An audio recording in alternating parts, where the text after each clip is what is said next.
3 years ago this week, I went on a date with a man who told me that he could tell I was insecure about dating.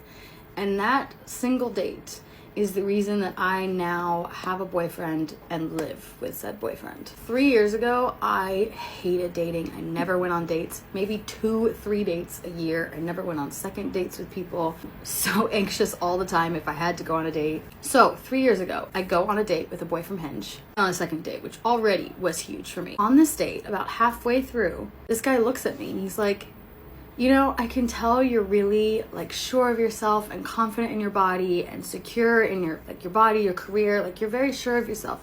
But I can tell that you're insecure about dating. Sir, not so fucking loud, please. Hello? I mean, you're right, but like, you don't know me like that. As I ghosted him, obviously.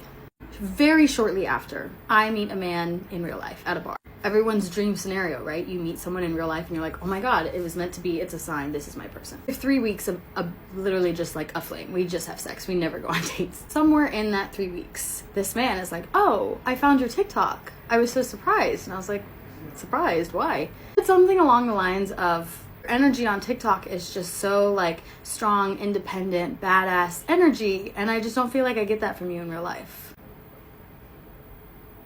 Red to fucking filled.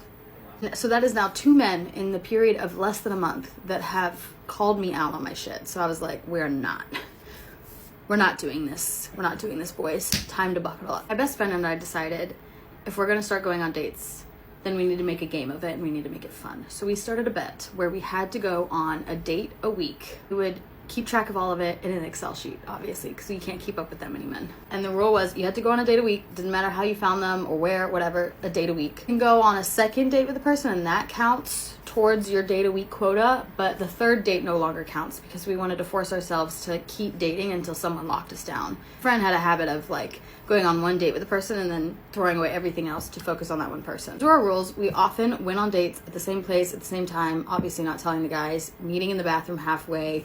We made TikToks about it. It became a very fun bit. As far as what it did for my dating life, it worked so well. Like we literally did exposure therapy to dating because it was no longer, I need to find this person and he has to meet XYZ criteria and I have to feel that spark right away. Basically has to be the one. Like no more of that. It was just, are you a boy? Are you cute enough? Do you seem interesting enough? Great, you're my date for the week. You're probably thinking, okay, how did that lead you to finding a boyfriend?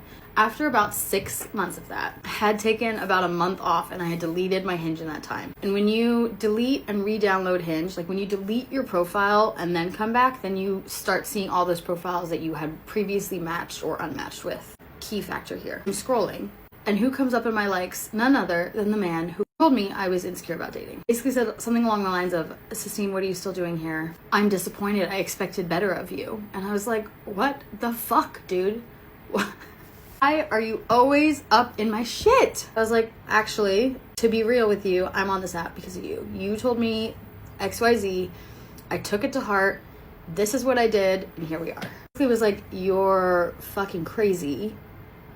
But also did it work? Honestly, I can't lie. I needed that push. I needed someone to call me out on my shit and tell me to just get over it. And at the end of the day, fuck you, but also thank you. And him being the cheeky man he is, he was like, okay, well, if you want to thank me over drinks, I'm free on Thursday. And I'm like, you know what? This will be so funny. This will be good for the bit. It'll make a good TikTok. I can show up and really shove it in his face how not insecure about dating I am. The best look at me now ever. I went to drinks that week. And I now live with that man, that boy who told me I was insecure about dating. Ultimately became my boyfriend. A lot of y'all be like, oh my God, I want to get drug out the club. I want to get drug out the club. No, the hell you don't. You don't want to get drug out the club. You want to get drug out the club because it sounds fun. But let me tell you, getting drug out the club is not fun. It's not fun at all. So one day, me and my homegirl were going out and we were like, we want a pregame. So we go to a bar that's down the street from the club so we could park at the bar, pregame, go to the club, walk to the club. So we walk in and there's a bunch of people in there and a group of men are like, their bill is on us. Their bill is on us. Period. So we sit down like close to the bathroom, opposite side of the entry. like the entrance. And the guys that were like, their bill is on us. They walk up to us, they start talking, and we start drinking, obviously. Duh. Maybe 10 minutes goes by, and I get a text like, where are you at? From somebody that I'm talking to. I'm like, okay, hi. I'm going out. I'm at the bar, about to go to the club. What's going on? He's like, who are you with? I'm like, my homegirl. Like, what is going on? Why are you interrogating me right now? Like, what's wrong? He's like, you're such an effing liar. And he sends me a FaceTime screenshot of me at the bar with the men behind us that are like buying our stuff, right? And I'm like, this is so weird. Who's the fed in here? Who's the fed in here? Like, what's going on? So basically, I tell him, like, I really don't have time for this. I'm having a good time. I'll talk to you later. This loony bin goes, I'll show you later. Okay. So, like, some time goes by, and I see this man pull up with a girl. And I take a deeper look at the man. I said, now, wait a damn minute. Wait a damn minute. Him and the girl goes and sits next to a guy who I noticed had his phone like this. I said, I should have knew it was your snitching ass. I should have knew. Turns out his friend was at the bar. So he sits next to the friend and like in my view.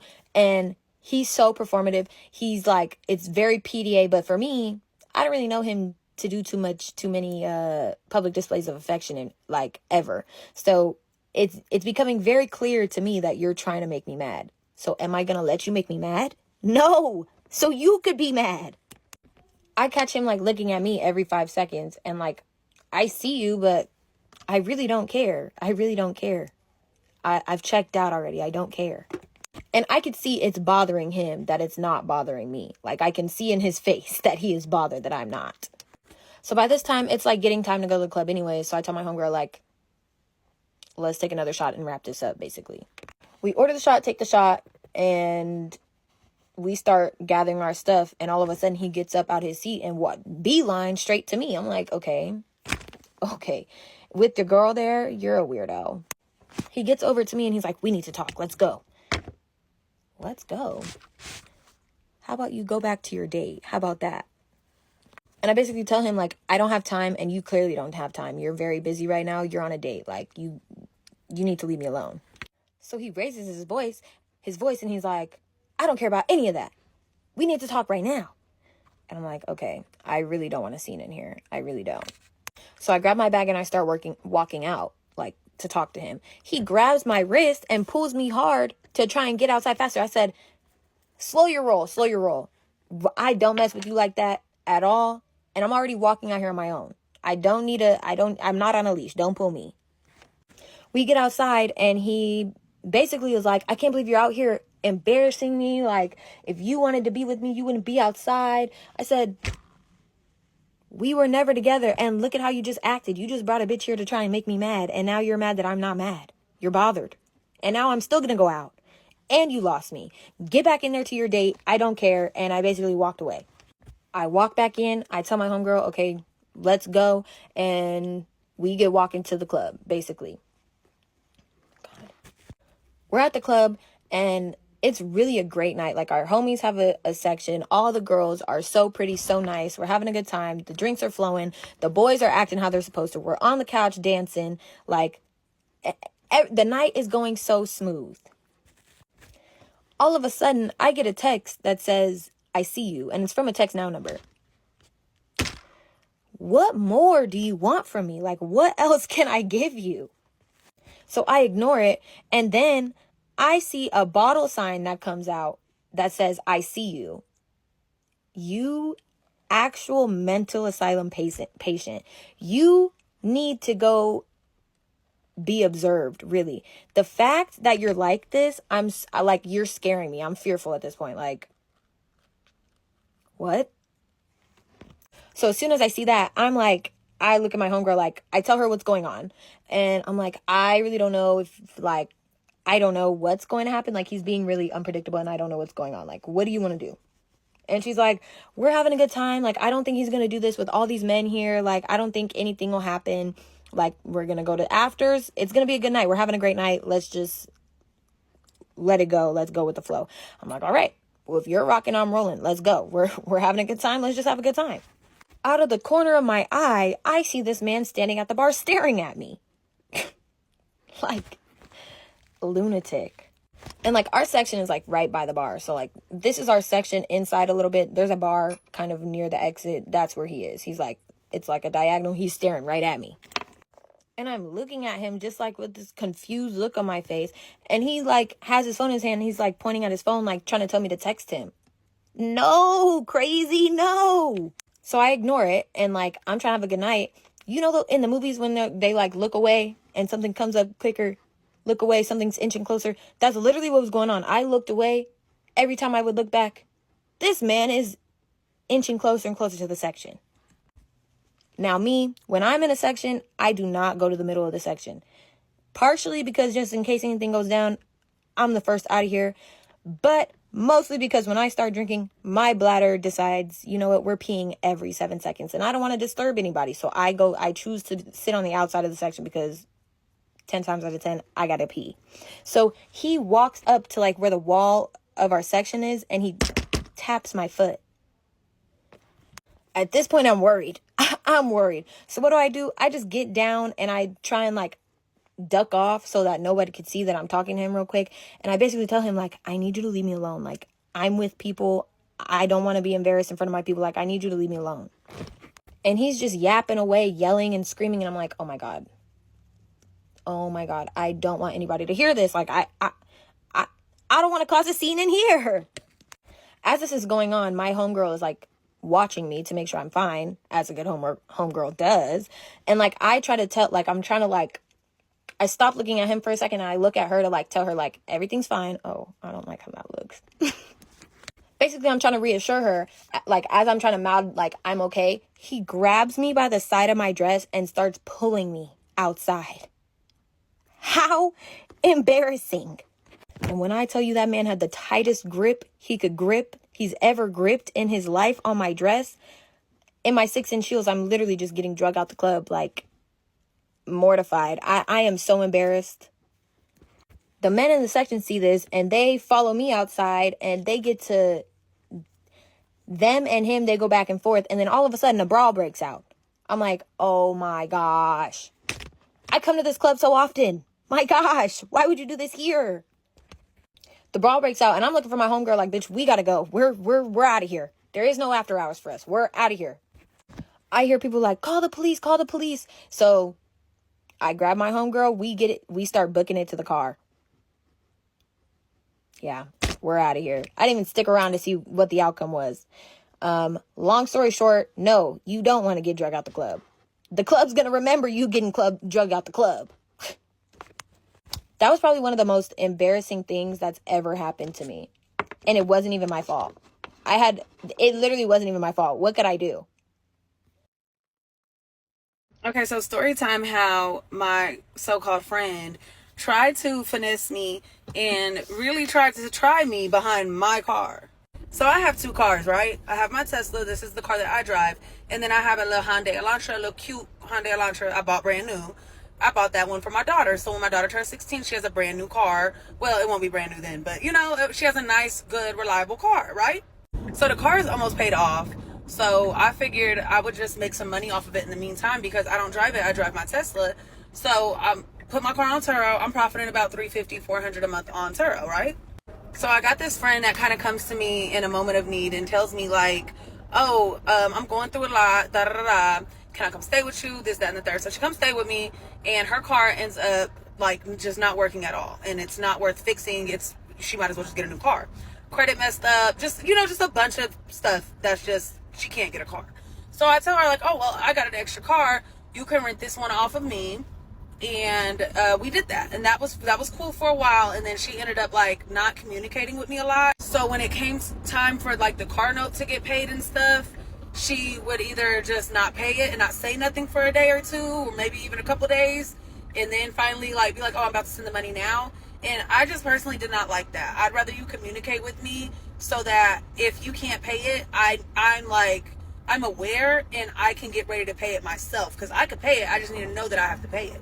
You know what I'm saying? Don't put me in a bind. Don't put me in a position where I done went and just paid for a trip or something, or I just paid off a bunch of bills when I could have waited to pay those bills and had the money. You see what I'm saying?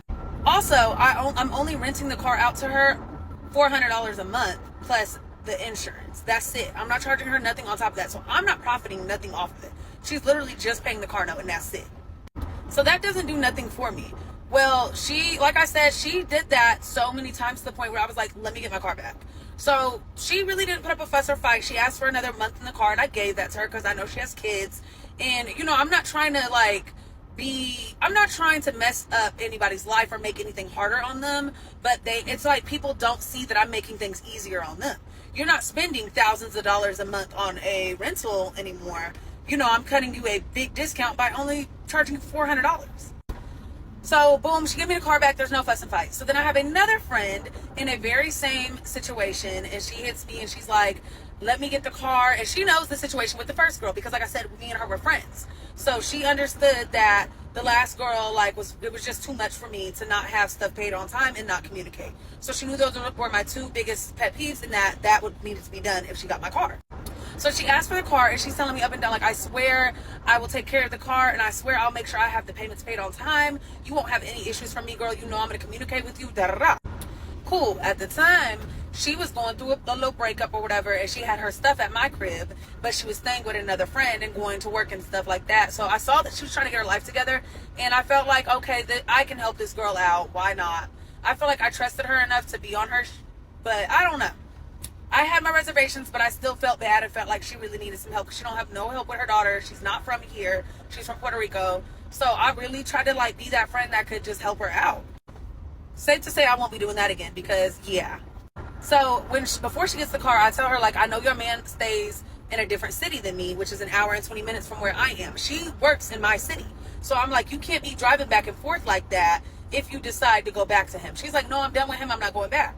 I tell her that ain't none of my business, but I do know that things change. So say that things do change. That is okay. That is fine.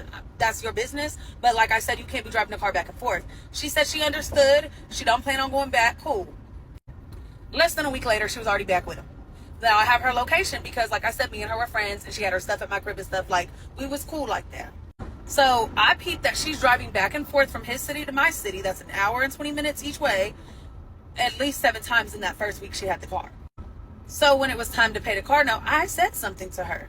I told her that she's going against our agreement and that I understand that things change, but she can't be doing that. So she would either need to figure something out or bring me my car back. She told me that, well, first she started acting like she didn't know what I meant by she can't be driving back and forth. She was like, so I can only drive a certain amount of miles? And I was like, well, yeah, we discussed that. What, we discussed that. Don't act like this is something new. So she tells me, oh, okay, well, just give me 2 weeks of driving back and forth so that way I can get a job in his city. So I said, okay, no problem. So one day she posts a story on her Instagram of my car on the side of the highway because the tire popped. And she was like, I guess I'm not going to work today. So she's driving from his city back to my city to go to work. But the tire popped. So I start blowing her phone up to make sure she's okay and to let her know that there is a spare tire in the trunk. She doesn't answer the phone. I don't hear from her for at least 24 hours. She calls me the next night and tells me that she left the car because all the tire shops were closed. It was too late. And that she went back the next morning, got the car, took it to a tire shop, and paid $60 to get a new tire. I told her, wow, I wish you would have answered the phone because I was trying to let you know there's a spare underneath the floorboard in the trunk. She was like, oh my God, I didn't even think to look there. Some people just aren't meant to have cars. Plus, I had extra tires inside of my garage. But she's like, oh, my man took care of it. He paid for the $60 tire. All good. Cool. So at this point, I'm just getting super annoyed with her because there's no communication when it comes to my car. If I'm calling you to make sure that you're okay and make sure everything's taken care of, there's no communication. I'm irritated. But I let that slide too. So fast forward to July. It was time for the car insurance to be due. She sent me the money the day the car insurance was due. Cool. The car note was due on the 24th. On the 23rd, I sent her a reminder text letting her know that the car note was due tomorrow. She said, okay, cool. On the 24th, I got up, I went to work. I didn't hear from her all day. I went and got my kids from daycare. I went home, cooked dinner, gave them baths. I laid down. It was 8:30 p.m. I still haven't heard from her, haven't gotten any money. So I texted her and I said, hey, I need that money for the car. No response. I texted her again at 11 p.m. and now her phone is on Do Not Disturb. And I just say, hello. No response. I wake up the next morning to check our text thread. Her phone is off of Do Not Disturb, but no text back. So you've been on and off of your phone, but you decide not to send me the money or communicate with me and tell me why you can't send the money. At this point, I want my car back. Because like I said, we already discussed the communication and paying on time. So here we are the next day after the car is due on the 25th, and I don't hear from her most of the day. So by like 1, 2 o'clock, she texts me and says, oh my God, I'm so sorry. My daughter locked me out of my phone all day. I wasn't able to respond to anybody. Which is weird because you cannot take your phone on and off of Do Not Disturb if you are locked out of your phone. I'm just saying. I'm not the person you have to lie to, and I'm not the person that you have to come up with excuses for. All you have to do is communicate with me. I'm very understanding, and I can make it happen. I can make sure stuff's paid. By that point, I already made sure the card note was paid. She wasn't sending me the money. So she texted me, told me that her phone, she was locked out of her phone. She couldn't respond. She was going to go ahead and send me some money. She said she sent me some of the money. She sent me $280, and she would send me the rest later that day. I just thumbs up the message, and I waited later that day to see if she would send the money. Do y'all think I got the money by the end of the day? No. So I texted her around 2 a.m. So now it's the 26th at 2 a.m. And I said, hey, can you bring me my car in the morning, please? I don't have to be rough. I don't have to be rugged. And I don't have to talk to anybody crazy.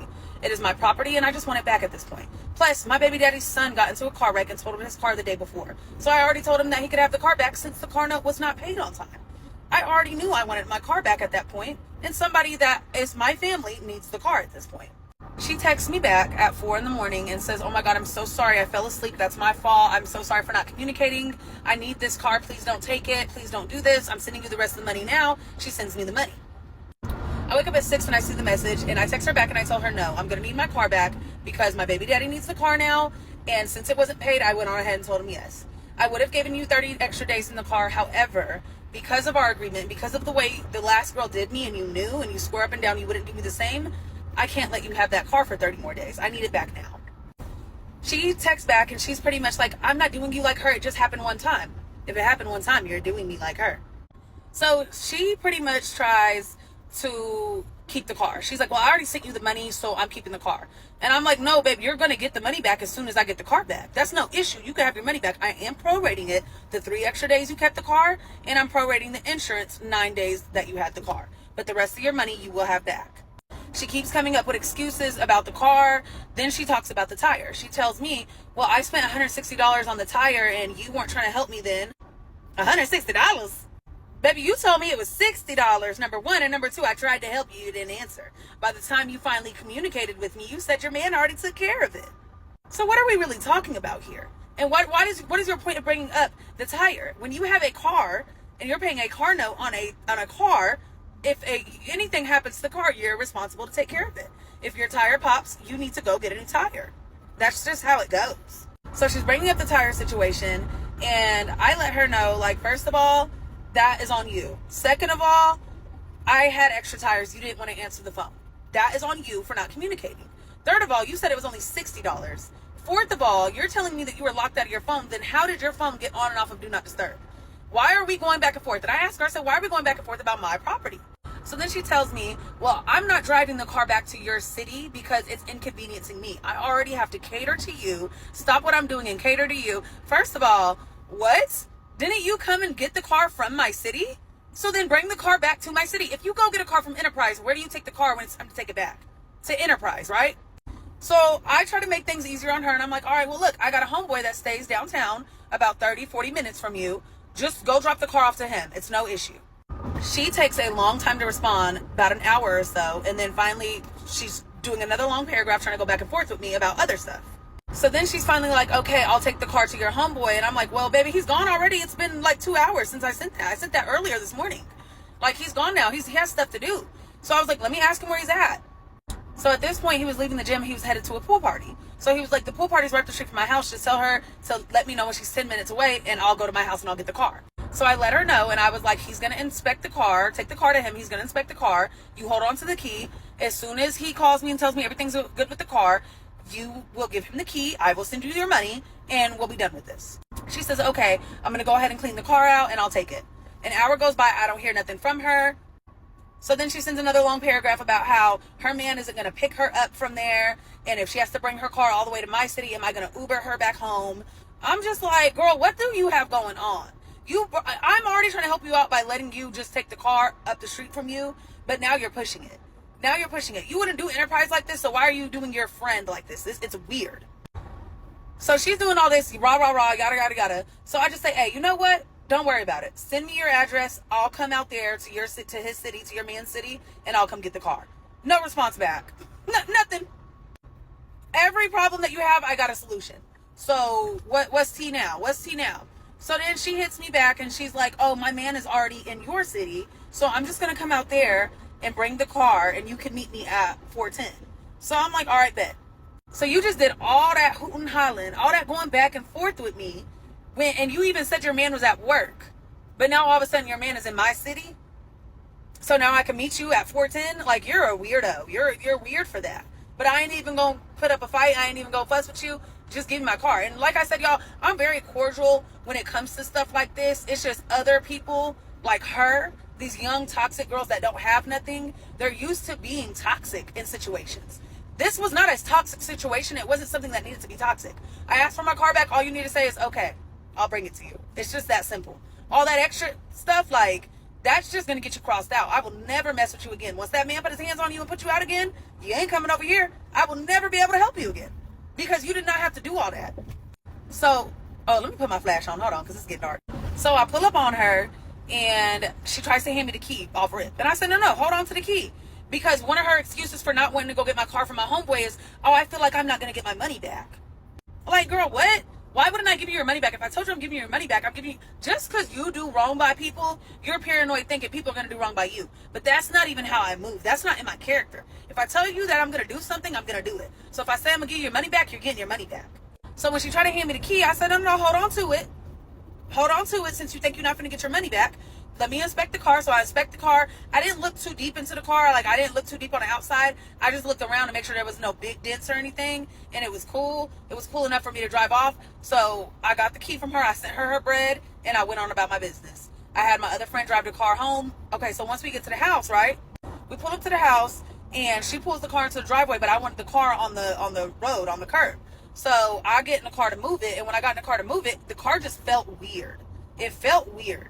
So I asked her, how was it driving? She said it was pulling to the right a lot. I was like, So I started inspecting the car, right? So I started looking around the car and I see the front right, I think it's called a fender. I think that's what it's called. The front right fender. I see that it has like a bunch of little scrapes on it. It's not real bad, but it definitely looks like there was like a pothole or something got hit real hard.